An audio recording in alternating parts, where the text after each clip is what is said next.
नमस्कार, आप देख रहे हैं आज तक। आपके साथ मैं हूं अंजना ओम कश्यप। आज दूसरे दौर का मतदान 94 सीटों पर 17 जिलों में बिहार में हो रहा है। प्रधानमंत्री नरेंद्र मोदी तीसरे दौर के लिए चुनाव प्रचार कर रहे हैं और आइए तस्वीरों के साथ हम शुरुआत करते हैं। जानकारी के साथ अलग अलग जगहों की तस्वीरें आ रही हैं। कई जगहों पर वोटिंग में इस बार गिरावट, मतदाता के लगभग 3 बजे तक 44% वोटिंग हुई थी, लेकिन उसके बाद से अब माना जा रहा है कि आखिरी के 3 घंटों में अगर वोटिंग में रफ्तार हम देखते हैं और 10-15% का इजाफा होता है तो लगभग पिछली बार के बराबर वोटिंग का परसेंटेज आ जाएगा। लेकिन अभी 44% के करीब वोटिंग हुई है शाम 3 बजे तक।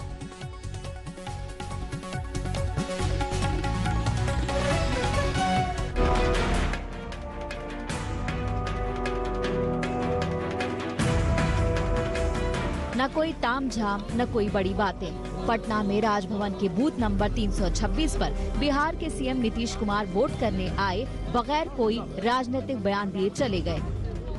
लोगों को मतदान करना चाहिए, लोगों को मतदान करना चाहिए।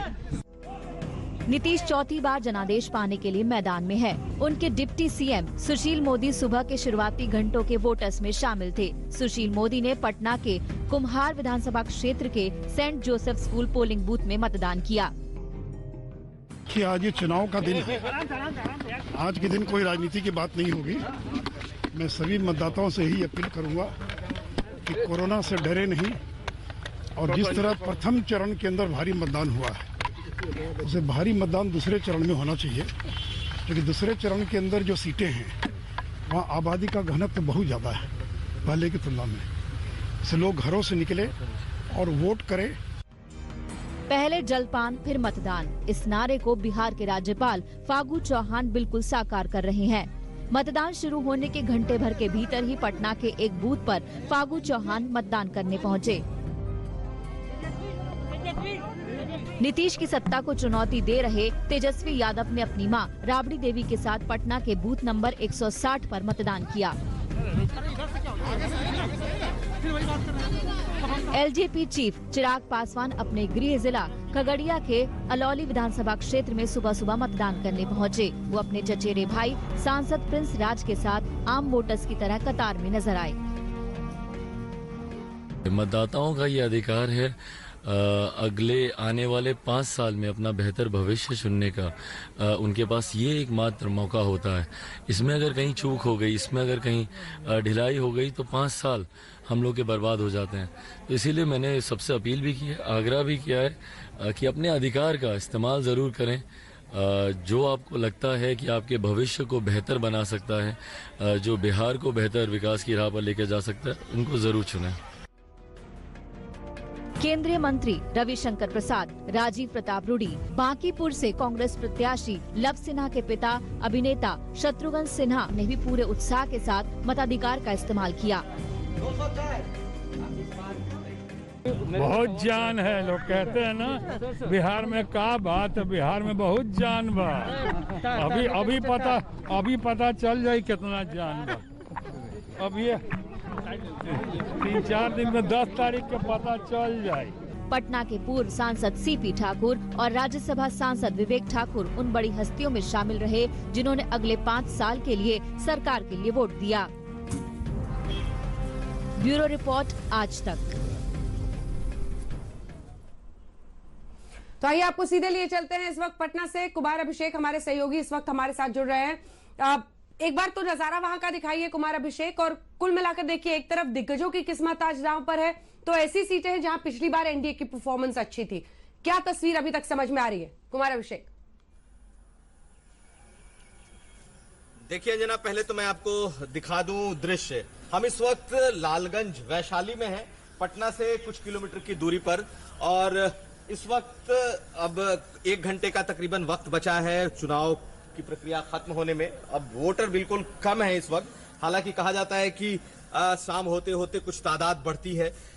पटना में दिन भर आज हम लोग थे और पटना में वोटिंग की रफ्तार थोड़ी कम रही, लेकिन फिर भी लोग निकले हैं, वोट किया है।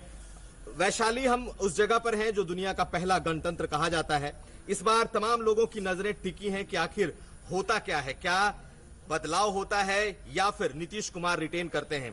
कांग्रेस की भी चर्चा है। हम चूंकि यहाँ पर हैं तो हमारे साथ यहाँ के प्रत्याशी हैं, पूर्व प्रवक्ता हैं कांग्रेस के, राकेश सिंह जी। राकेश जी, ये बताइए कि कांग्रेस कहाँ है इस बार, क्योंकि सीधी लड़ाई महागठबंधन और एनडीए की दिखाई दे रही है। कांग्रेस की चर्चा है, आपको लगता है? अरे, मैं कांग्रेस का कैंडिडेट हूँ और महागठबंधन के समर्थन से हम लोग की सरकार बननी तय है इस बार पूरे वैशाली जिला और लालगंज की मैं बात करूँ तो यहाँ पर जन समर्थन अपार हमको मिल रहा है। इसकी बड़ी वजह है कि जो वर्तमान सरकार है उसके खिलाफ जन में आक्रोश है, जिसका फायदा और जिसका हमको जो लोग बदलाव चाहते हैं बिहार में और चाहते हैं कि नई सरकार बने और महागठबंधन की सरकार बने। कांग्रेस के अपने दावे हैं अंजना, लेकिन जिस तरीके की उम्मीद हम लोग कर रहे थे कि वोटिंग बहुत बड़े पैमाने पर होगी, तकरीबन 94 सीट इस बार है, जो कि लगभग ये तय कर देंगे कि किसकी सरकार बनेगी। ऐसी स्थिति में अब देखना यह है कि ऊंट किस करवट बैठता है। हम लोग पूरे रास्ते पटना से लेकर इस वैशाली तक पहुंचे हैं और हर जगह सिर्फ और सिर्फ इस बात की चर्चा हो रही है कि आखिर इस बार चुनाव में क्या होना है। कोई भी खुलकर इस बात को बोलने को तैयार नहीं है कि आखिर क्या है मतदाताओं के मन में छुपा है, लेकिन निश्चित तौर पर इस बार का चुनाव बेहद कह सकते हैं चुनौतीपूर्ण है। अंजना, बिल्कुल, आप बने रहिए हमारे साथ। सत्यजीत इस वक्त भागलपुर से हमारे साथ जुड़ रहे हैं। सत्यजीत, अलग अलग थ्योरी ये भी होती है कि किसका वोटर आक्रामक है और किसका वोटर साइलेंट है। क्या इस बार ऐसा कुछ साफ दिख रहा है कि महागठबंधन के जो वोटर हैं वो काफी आक्रामक दिख रहे हैं और जो एनडीए के हैं वो साइलेंट हैं, यानी शांत हैं? क्या इसमें क्या समझ में आ रहा है जमीन पर? और एक बार वहां का नजारा भी दिखाइएगा। ये कि बिल्कुल, सबसे पहले हम लोग आपको नज़ारा दिखाते हैं अपने दर्शकों को कि किस तरह का नज़ारा यहाँ पे है। और अचानक से दोपहर के बाद लोगों का थोड़ा सा हलचल जो है वो बढ़ा है, लोगों के कदम जो है बूथ की तरफ बढ़ चले हैं। और ये देखिए, बिल्कुल जो यहाँ डेजर्टेड लुक था, तो अब आपको देखिए लोग दिख रहे हैं। यहाँ 4 बूथ है, पीछे भी जो है महिलाओं के लिए अलग से बूथ बनाया गया है। तो यहाँ पे आप देखिए अब लोग जो है दिखने लगे हैं, कुछ लोग अंदर मतदान कर रहे हैं, कुछ लोग यहाँ हैं और अभी थोड़ा सा और वक्त है। तो उम्मीद यही जताई जा रही है कि वोटिंग का जो परसेंटेज है वो पिक करेगा। और देखिए, इसको हम लोग इस तरह से भी देख रहे हैं कि जैसा आपने बताया कि एग्रेसिव वोटिंग वाकई, जो अगर ग्रामीण इलाकों को देखें या फिर कई ऐसे पॉकेट्स हैं जहां जो सो कॉल्ड जो है महागठबंधन के जो वोटर्स हो सकते हैं वो आपको दिखेंगे, लंबी कतारें वहां दिख जाएंगी कई इलाकों में। लेकिन वो भी कुछ भी कहने को तैयार नहीं है। वो इसलिए कहा जाता है कि पॉलिटिकल पार्टीज जो है अपने हिसाब से अपने पॉकेट को आइडेंटिफाई करते हैं, उन्हें ये उम्मीद रहती है कि यहाँ हमारे लोग हैं। तो वैसे इलाकों में हो सकता जो है कुछ भीड़ दिखी, कई जगह जहाँ एनडीए के पॉकेट्स जिसको सो कॉल्ड बताया जाता है वहाँ पे भी भीड़ दिखी। लेकिन ना तो मुद्दे पे बात करने के लिए कोई तैयार है, ना ही अपने दिल की कोई बात को दे रहा है। तो कहीं ना कहीं ये थ्रिलर और सस्पेंस के तरह हो जाता है कि आखिर जनता के मन में क्या ट्रांसपायर कर रहा है, वो किस तरह से जो है किस एजेंडा को जो है मन में रखकर वोट कर रहा है। और ख़ास तौर से चैलेंजेस जो होता है, चुनौतियां जो होती है, वो रूलिंग अलायंस जो होता है उसके लिए होता है, क्योंकि वो एंटी इनकम्बेंसी फेस कर रहा होता है। और अगर आप लंबे समय से रूल कर रहे हैं तो आपको ज़्यादा बाकी जो उनको चुनौती दे रहा है उनको हारने के लिए कुछ नहीं है, उनको लूज करने के लिए कुछ नहीं है। लेकिन जो रूलिंग पार्टी रहता है उसको रिटेन करना है पावर, तो उसके लिए ज़्यादा बड़ी चुनौती रहती है। तो ये जो है समझ में आ रहा है देखने से, ग्राउंड पे अगर मूव किया जाए और अगर वोटिंग परसेंटेज बहुत ज़्यादा होता है, अगर ज़्यादा हो रहा है तो वो भी कहीं ना कहीं एक संकेत होता है कि किस तरह से वोटिंग का पैटर्न है, जनता का मूड क्या है।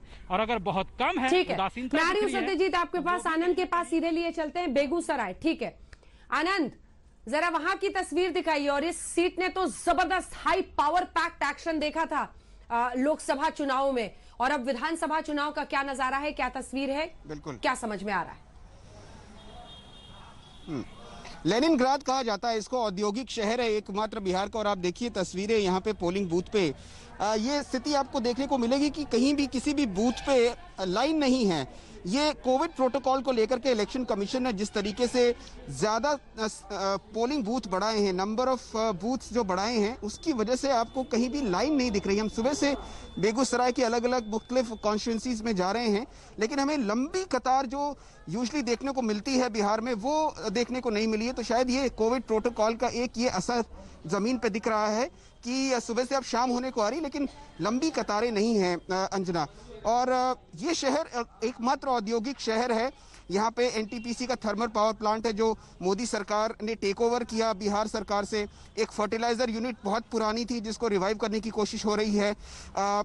इसके अलावा और भी कई उद्योग लाने की कोशिश हो रही है, जो डबल इंजन की बात लगातार प्रधानमंत्री कह रहे हैं अपने रैलियों में। लेकिन इसके बावजूद जो बड़ी तादाद में माइग्रेंट्स आए थे, जो प्रवासी मजदूर आए थे अपने अपने गांव में, वो वापस लौट गए हैं। बहुत सारे, हम कई सारे गांव में गए, वहां पे हमने देखा कि मजदूर जो हैं वो वापस चले गए हैं। ये स्थिति है औद्योगिक शहर की, यानी ये शहर अपने ही लोगों को काम नहीं दे पा रहा है। ये एक बड़ी विडंबना है। और इसके अलावा जिस तरीके से ये पूरा इलाका जहाँ पे ये चुनाव हो रहा है बेगूसराय का, यहाँ पे जो गांव के अंदर जो विकास है वो हमने एक देखा कि शहर जो नगर पंचायत हैं उसमें तो काम हुए हैं, लेकिन गांव में अगर आप चले जाएं तो वहाँ पे सड़कों की हालत खस्ता है। और यही वजह है कि जो मंजू वर्मा जेडीयू की मंत्री हैं, उनको कई जगह विरोध का भी सामना करना पड़ा। गांव में जो आधारभूत सुविधाएं हैं उनकी कमी है। लेकिन ये ज़रूर है कि ये जो फेज़ है ये महागठबंधन के लिए बहुत अहम है। अगर आप पिछला चुनाव देखें 2015 का, तो जेडीयू आरजेडी कांग्रेस ने मिलकर के ये स्वीप किया था। 94 में से 70 सीटें निकाली थी। 33 आरजेडी की हैं, 7 कांग्रेस की हैं। 40 सीटें 94 में से अगर निकाल पाएँ इस बार भी महागठबंधन, तो एनडीए के लिए ज़रूर मुश्किल होगी। लेकिन बिहार का चुनाव आप जानते हैं कि किस तरीके से कास्ट मैट्रिक्स पे डिपेंड करता है। तो अगर जो पोल पिच इन्होंने रेस किया है डेवलपमेंट और जॉब्स का, विकास और रोजगार का, अगर वो जनता को समझ में आता है और कास्ट बैरियर को तोड़ के लोग वोट करते हैं, जरूर एनडीए के लिए मुश्किल हो सकती है इस चुनाव में। ठीक है, चलिए आप बने रहिए हमारे साथ। कुमार अभिषेक भी हमारे साथ बने हुए हैं, हमारे साथ तमाम विश्लेषक भी जुड़ रहे हैं। कुल मिलाकर बड़ी तस्वीर यही है कि 3 बजे तक 44% वोटिंग हुई है। दूसरे दौर का मतदान है 17 जिलों पर 94 सीटों पर। पिछली बार एनडीए की परफॉर्मेंस अच्छी रही थी, लेकिन शहरी मतदाता क्या कई जगहों पर नहीं निकल रहा है? क्या संकेत है? किन मुद्दों पर लोग वोट कर रहे हैं? क्या नौकरी वाकई अंदर एक मुद्दा है दिमाग में, या फिर कास्ट मैट्रिक्स ही डिसाइड करेगा वोट? चर्चा जारी है और कवरेज भी देखते रहिए आज।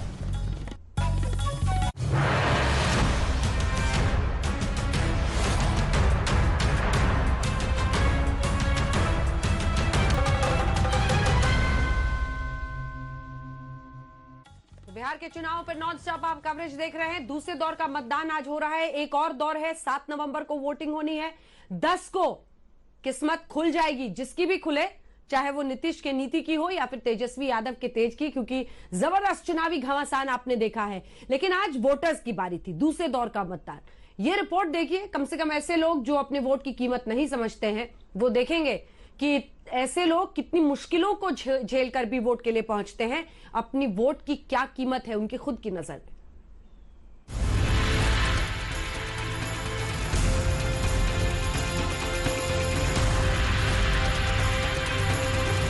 ये बिहार चुनाव के दिलचस्प रंग हैं। दूसरे चरण में 94 सीटों पर वोटिंग के दौरान कई मतदान केंद्रों पर ऐसे नजारे दिखे जो सबके दिल में बस गए।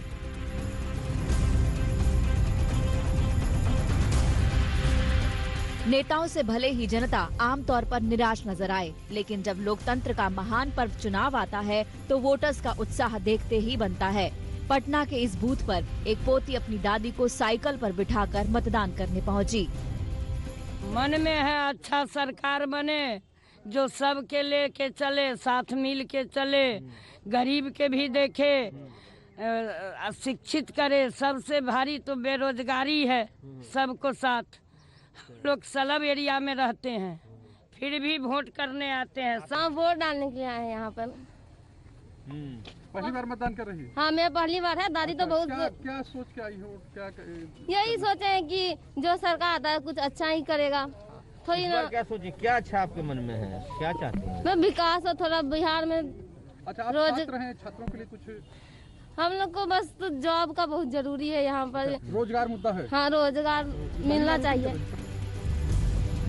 छपरा की इस तस्वीर को देखिए। बूथ की सजावट शादी के घर जैसी है। मतदान केंद्र के बाहर रंगोली सजाई गई है और मतदान करने का संदेश लिखा गया है। वोटिंग को यादगार बनाने के लिए सेल्फी पॉइंट्स भी बनाए गए हैं। यकीनन ये युवा वोटर्स को लुभाने के लिए एक सराहनीय कदम है।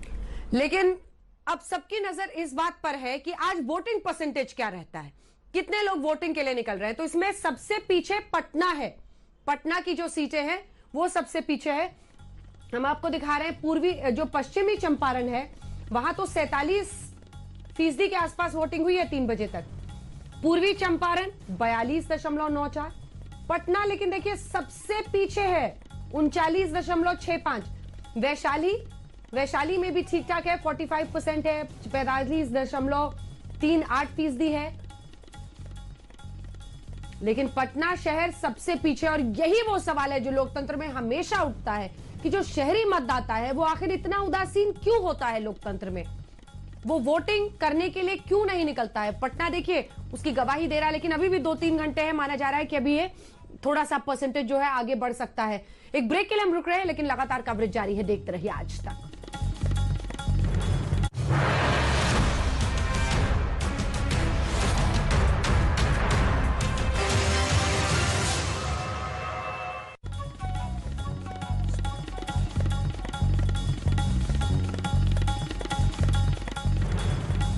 नमस्कार, आप देख रहे हैं आज तक। आपके साथ मैं हूं सईद अंसारी। फ्रांस के बाद अब ऑस्ट्रिया की राजधानी वियना में आतंकवादी हमला हुआ। वियना में एक साथ 6 जगहों पर आतंकवादियों ने गोलीबारी की है। इसमें 3 लोगों के मारे जाने की अभी तक पुष्टि हो चुकी है। बीती रात हुए इस आतंकवादी हमले के दौरान सुरक्षा बलों ने एक ऑपरेशन चलाया, एक हमलावर को मार गिराया। ऑस्ट्रिया सरकार का यह दावा है कि इस आतंकवादी हमले में शामिल एक आतंकवादी इस्लामिक स्टेट का हमदर्द था।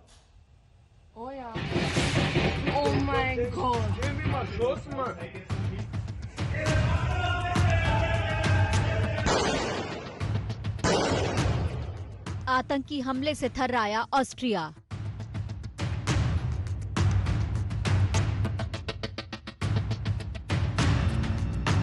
अब की बार ऑस्ट्रिया की राजधानी में आतंकी हमला।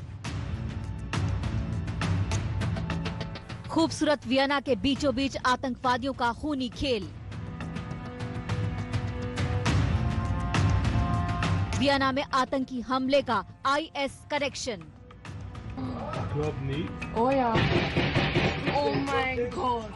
फ्रांस में आतंकी हमले के आंसू अभी सूखे भी नहीं थे कि अब आतंकवादियों ने ऑस्ट्रिया को खूनम खून कर दिया है।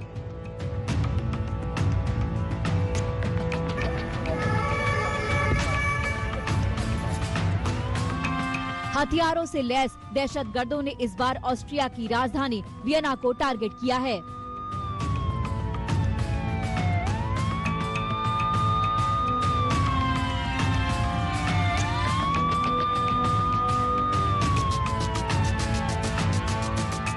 भारी सुरक्षा के बीच किले में तब्दील वियना में सोमवार की रात बड़ा आतंकी हमला हुआ। उस वक्त मार्केट खुले हुए थे, सड़कों पर लोगों की आवाजाही थी। इस वियना में आज से ही फिर लॉकडाउन लगना था, लेकिन उससे पहले ही खून के प्यास से आतंकवादियों ने बड़ा सदमा दे दिया। सुरक्षा बलों के मुताबिक वियना के 6 जगहों पर अलग अलग आतंकवादियों ने एक साथ गोलीबारी की। बताया जा रहा है कि सेंट्रल वियना में सिनेगोग यानी यहूदियों के पूजा घर के आसपास गोलीबारी हुई। सभी हमलावर अत्याधुनिक हथियारों के साथ लैस थे। उन्होंने करीब 50 राउंड फायरिंग की। गोलीबारी में कई लोगों की मौत हो गई। करीब 15 लोग जख्मी हुए, जिनमें से कुछ की हालत गंभीर है। आतंकी हमले की आहट होते ही शहर में सायरन बज उठा। फौरन सुरक्षा बलों ने मोर्चा संभाल लिया। वियना के चप्पे चप्पे पर जवानों की मुस्तैदी बढ़ा दी गई। सघन तलाशी ली गई। ऑपरेशन के दौरान सुरक्षा बलों ने एक हमलावर को मार गिराया, लेकिन ताबड़तोड़ फायरिंग करने वालों का कोई सुराग नहीं मिला। ऑस्ट्रिया के विदेश मंत्री ने हमले की निंदा करते हुए बताया कि ये हमला आतंकवादियों ने किया। हम कठिन वक्त का सामना कर रहे हैं। हमारी पुलिस इस घिनौने आतंकी हमले की साजिश रचने वालों को ढूंढ निकालेगी। आतंक के आगे हम कभी नहीं झुकेंगे। हम हर तरीके से ये लड़ाई लड़ेंगे। 6 जगहों पर हुए हमले की गंभीरता को भांपते हुए पुलिस ने बड़ा ऐलान किया। आगाह किया कि लोग अपने घरों से बाहर न निकलें। सभी लोग सार्वजनिक जगहों से और पब्लिक ट्रांसपोर्ट से दूर रहें। सवाल ये है कि क्या यहूदियों का पूजा स्थल आतंकवादियों के निशाने पर था? इस हमले के पीछे किसकी साजिश है? सवाल ये भी है कि क्या इस हमले का फ्रांस के हमले से कोई कनेक्शन है?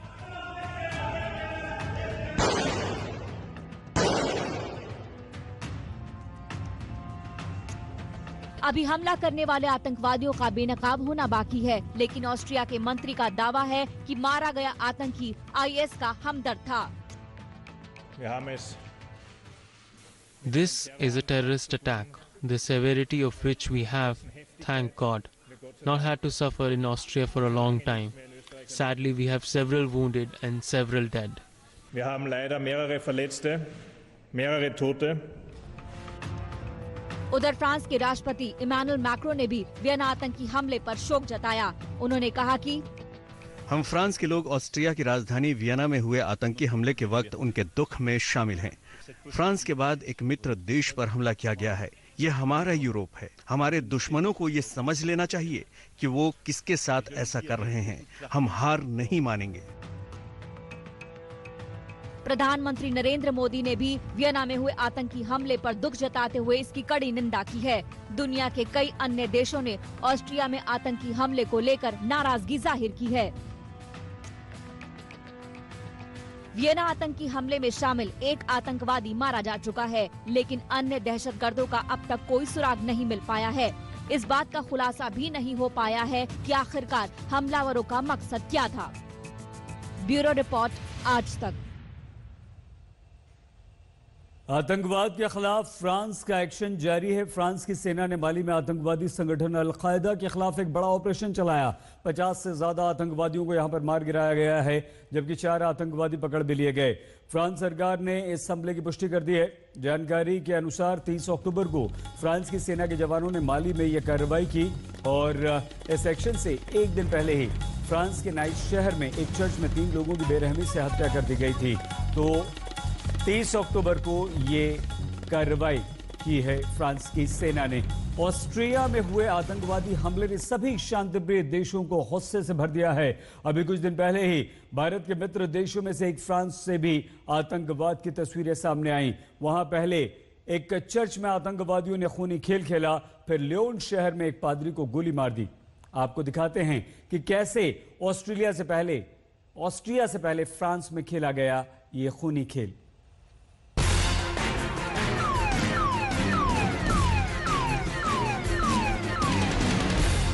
सोमवार की रात ऑस्ट्रिया में आतंकी हमला हुआ तो उससे ठीक 4 दिन पहले ही फ्रांस में भी हुआ था कत्लेआम। दहशतगर्दों ने खूनी खेल खेला। महज 72 घंटे के अंदर 2-2 बार फ्रांस के लोगों के आंसू निकले। दहशतगर्दों की कायरता से इंसानियत तड़प गई। वो पहली तारीख थी 29 अक्टूबर 2020, यानी आज से ठीक 5 दिन पहले की बात। फ्रांस के नीस शहर में सुबह के वक्त अचानक अफरा तफरी मच गई। एम्बुलेंस और पुलिस की गाड़ियों के सायरन बजने लगे।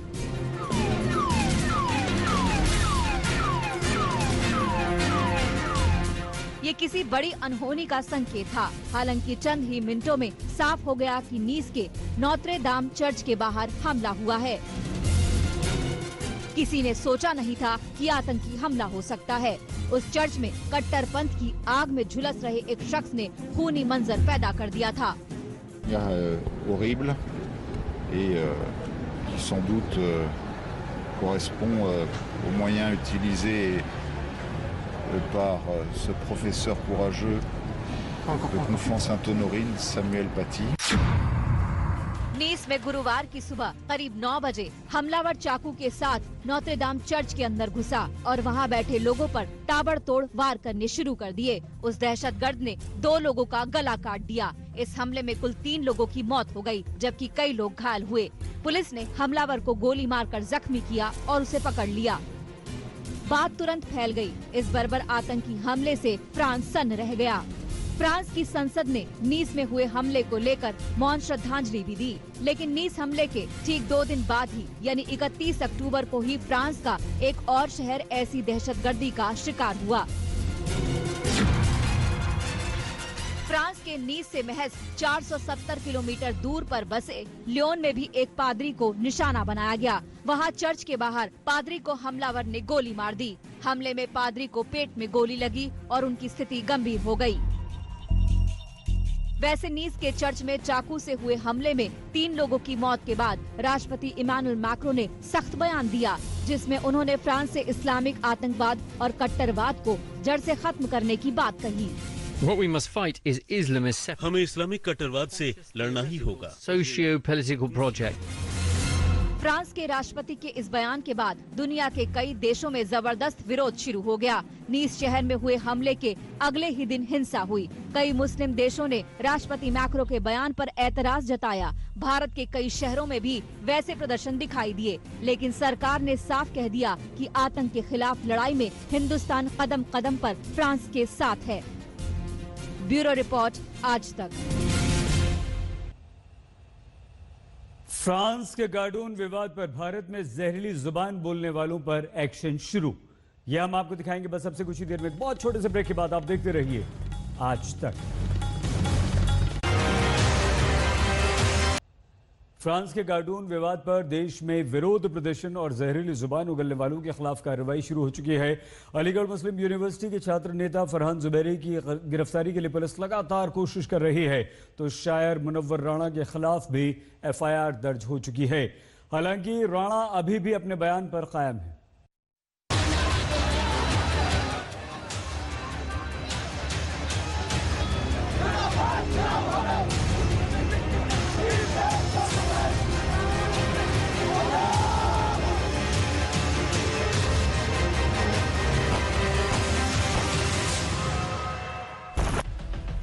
फ्रांस में हुए हमले के बाद राष्ट्रपति मैक्रो ने जो बयान दिया, उसका गुस्सा भारत के कई शहरों में देखने को मिला।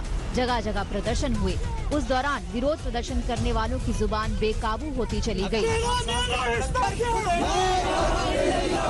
उसी मसले पर सबसे जहरीला बयान सुनाई दिया अलीगढ़ मुस्लिम यूनिवर्सिटी के छात्र नेता फरहान जुबैरी का।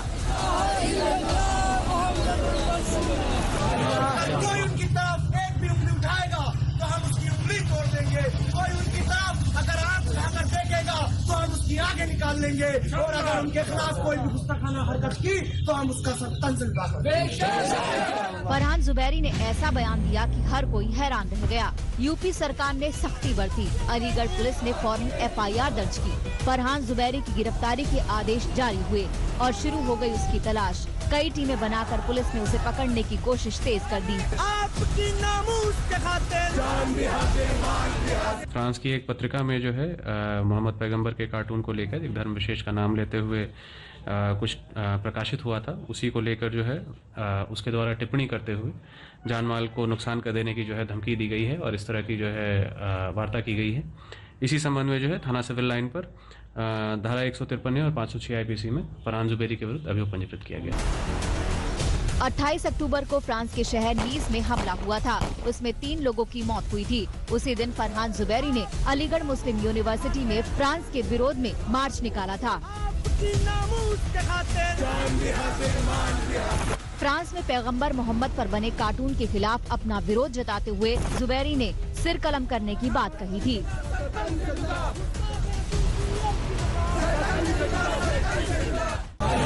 कोई उनकी तरफ एक भी उंगली उठाएगा तो हम उसकी उंगली तोड़ देंगे।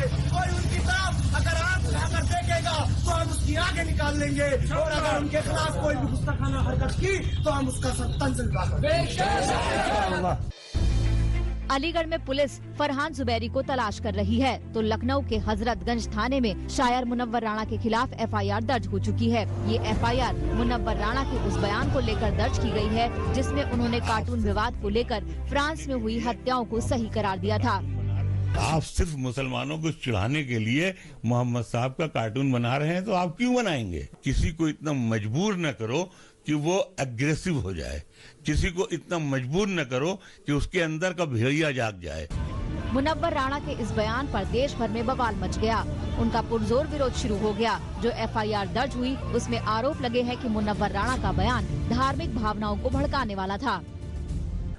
मैंने ऐसी कौन सी धार्मिक भावना भड़का दी कि दुनिया में हंगामा हो गया, कत्लेआम होने लगा, या कौन सी बमबारी होने लगी, कौन सी मेरे कहने से अमेरिका ने बमबारी रोक दी हो, या फ्रांस ने जब अफगानिस्तान और इराक पर जब बच्चों की स्कूलों पर बमबारी की थी तब वो बिल्कुल ठीक था मेरा ख्याल है।